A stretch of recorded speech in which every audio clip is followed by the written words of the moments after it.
చాలామంది తగు జాగ్రత్తలు పాటించాలి. ఈ సంవత్సరం అనగా 2026వ సంవత్సరంలో మన దేశంలో కనిపిస్తుందా? ఒకవేళ కనిపిస్తే ఎలా చూడాలి?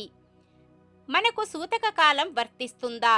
ఒకవేళ మనకు మన భారతదేశంలో కనిపిస్తే ఆ రోజున ఎలాంటి జాగ్రత్తలు తీసుకోవాలి? గ్రహణం సుమారు ప్రతి 6 నెలలకు ఒకసారి గ్రహణాలు సంభవిస్తాయనే విషయం మనందరికీ తెలిసిందే. ప్రతి ఏడాది దాదాపు 2 లేదా అప్పుడప్పుడు 3 గ్రహణాలు కాలాలు సంభవిస్తాయి. ప్రతి గ్రహణ కాలము 6 నెలలు అనగా 173 రోజుల కంటే తక్కువ సమయములో పునరావృతమవుతుంది. దీంతో ప్రతి సంవత్సరం 2 పూర్తి గ్రహణాలు కాలాలు సంభవిస్తాయి. ఈ క్రమంలో 2026 ఫిబ్రవరి 17వ తేదీన పాక్షిక సూర్యగ్రహణం